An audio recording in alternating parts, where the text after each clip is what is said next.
Welcome back to my channel. మా పిల్లలైతే అస్సలు జొన్న రొట్టెలు తినరండి. అయితే ఎలా చేయాలి, వీళ్ళకి ఎలా అయినా తినిపించాలని నాకైతే ఒక ఐడియా అయితే వచ్చేసింది, దోశ చేయడం. సో మనమైతే జొన్నతోటి దోశ కూడా చేయొచ్చు, జొన్న పిండితోటి. అది కూడా చాలా బాగుంటాయి, ఇంకా చాలా టేస్ట్ కూడా ఉంటాయి, హెల్దీ కూడా. ఫస్ట్ అయితే మనం ఒక కప్పు మినపప్పు అయితే ఒక 3 అవర్స్ అలా నానబెట్టుకోండి. ఆ తర్వాత అయితే దాన్ని మంచి పేస్ట్ లాగా చేసుకోండి ఆ మినప్పిండి. ఆ తర్వాత అయితే 3 కప్పుల ఈ జొన్నపిండి అయితే వేసుకోండి.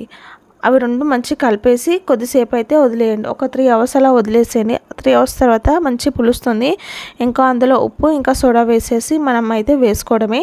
ఇది మనం దోశలాగా వేసుకోవచ్చు, ఇడ్లీలాగా కూడా వేసుకోవచ్చు. చాలా టేస్టీగా ఉంటుందని అసలు ఇష్టం లేని వాళ్ళు కూడా చాలా ఇష్టంగా తింటారు. ఇంకా మనకు ఈ జొన్న రొట్టెలు చేయనిక రాని వాళ్ళకు కూడా ఇది మంచి జొన్న పిండితో అయితే దోశలు అయితే చేసుకోవచ్చు. మీకు కనుక నా వీడియో యూజ్ అయ్యింది అనుకుంటాను. తప్పకుండా లైక్ చేయండి, షేర్ చేయండి.